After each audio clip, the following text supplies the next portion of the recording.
Welcome to this explainer. Today, we are looking at a topic that is sitting right in the middle of a massive, and I mean massive, paradigm shift in the life sciences. If you work anywhere in biology, you already know that our technological landscape is just changing so fast right now. Artificial intelligence is transforming bioinformatics at a speed that almost nobody saw coming. For decades, right, learning how to code has been treated as this absolute, non-negotiable essential skill for anyone entering computational biology, genomics, or systems biology. You just had to do it. But with the unbelievable tools emerging literally right now, we kind of have to stop and ask the big question.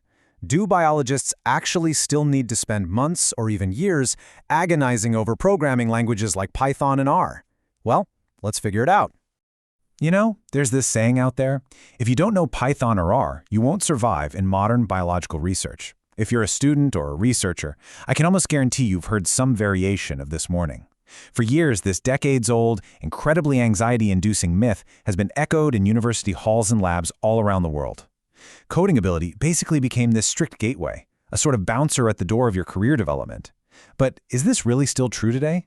Honestly, I think the answer is becoming a whole lot more nuanced, mostly because AI is causing a massive structural shift in exactly how we interact with biological data.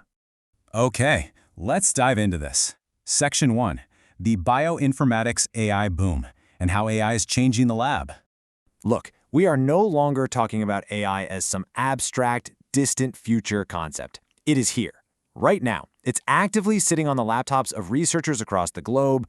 Over just the past few years, we've witnessed a completely wild explosion of AI-powered coding assistants and really advanced AI agents. We're talking about tools like ChatGPT Codex, Claude, and specialized computational agents that are fundamentally altering the bioinformatics workflow. And to be clear, these aren't just glorified search engines. These tools can actively generate functional code, they can troubleshoot maddeningly complex errors, clearly explain multi-step workflows, and literally design entire computational pipelines from scratch. They are effectively your on-demand computational collaborators. They're shifting the entire bottleneck from the physical act of writing code to simply knowing what to ask for. And man, this brings us to a major historical pain point for scientists. Let's just be completely honest with ourselves for a second.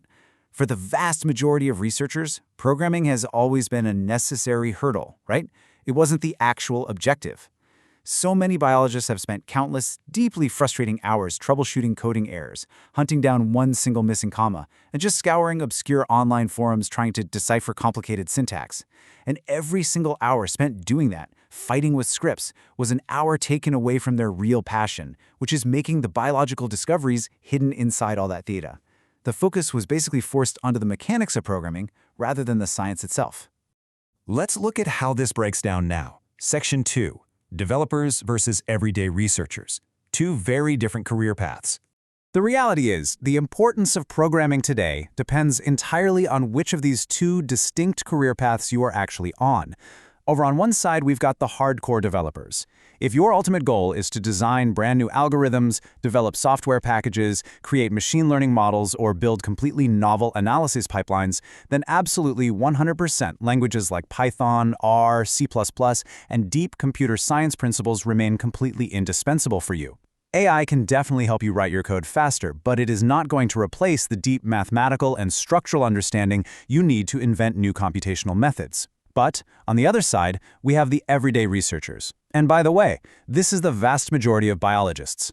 Most scientists out there aren't trying to invent new genome assembly software. They just want to analyze their FASTQ sequencing files, generate some nice publication quality figures, run statistical analyses, and find some differentially expressed genes. For the everyday researcher, you simply do not need to be a software engineer to succeed anymore. Let's move to and see how this builds into Section 3, the rise of vibe coding, or basically, talking to your data. This is exactly where the workflow for the everyday researcher just completely transforms. It allows you to essentially talk directly to your data.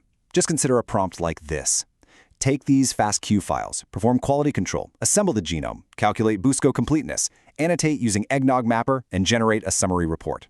Boom! Instead of starting from absolute zero and spending days writing hundreds of lines of code to pull this off, a researcher can now just describe their goals using completely natural language. Modern AI tools can take this exact prompt, generate all the necessary scripts, explain every single command to you, and even dynamically modify the workflow if an issue pops up along the way. It's just a completely different universe of interacting with computational tools. Which leads us to a surprisingly accurate and, yeah, slightly humorous new term that really captures this modern biological workflow: vibe coding. I love this term. Vibe coding is basically when you focus way less on memorizing exact programming syntax, and instead, you focus entirely on communicating your desired outcome clearly to an AI. You are providing the biological intent, the overarching vibe of the experiment, if you will, and the AI is stepping in to handle the mechanical keystrokes to actually make it happen. It just dramatically lowers the barrier to entry for computational analysis, letting scientists get back to focusing on experimental logic instead of, semicolons and brackets. Let's check out Section 4, Scientists as AI Managers, moving from typist to supervisor. And this brilliantly illustrates how your day-to-day reality is changing. Because you no longer need to write every single line of code from scratch, your fundamental role in the computational process is evolving from being a typist to being a supervisor. You have this clear 4-step workflow now. Step 1, you review the code the AI generated. Step 2, you test its functionality to see if it actually, runs. Step 3, and this is absolutely the most critical one, you validate whether the output makes actual biological sense. And finally, Step 4, you make adjustments and guide the AI to refine those results. The most valuable skill in the lab is no longer asking, "Can you write this code?" It has completely become, "Can you understand the problem well enough to guide the AI to produce the correct solution?" You are quite literally stepping into a managerial role. But we need to talk about the flip side of this in Section 5, the dangers of blind trust, and why you still need foundations. So, does all of this mean universities should just toss their computer science curriculums into the garbage? Absolutely not. Programming knowledge is going to remain critical because we have to be realistic about the limitations of AI. Yes, AI is incredibly powerful, but it is far from perfect. It frequently generates just flat-out incorrect code. It will confidently, and I mean very confidently, suggest outdated methods or deprecated packages. It has this notorious habit of hallucinating and creating fake, completely non-existent functions. And crucially, it can entirely misunderstand complex biological concepts. Trusting an AI blindly is honestly just as dangerous as blindly copying and pasting some random block of code from an internet forum without having a clue what it actually does. And that right there is the key warning. AI-generated results can look incredibly convincing while being completely and utterly wrong. This is exactly why you still need fundamental knowledge. Think about it. A scientist who doesn't understand basic biology, statistical principles, or computational foundations is never going to recognize when the AI hands them a beautifully formatted, highly articulate, but wildly misleading answer. You must have that core foundation to catch those convincing hallucinations. Otherwise, you literally risk polluting your entire research project with fabricated analysis. No one wants that.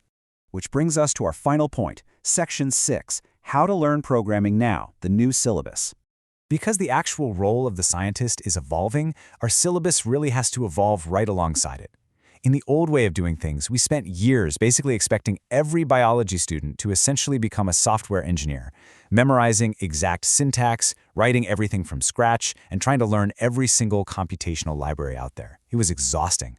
But future education is shifting, and it's shifting fast, toward teaching students how to collaborate with these tools. The new syllabus needs to focus on experimental design, deep statistical principles, AI-assisted analysis strategies, and crucially, how to read code rather than just blindly writing it.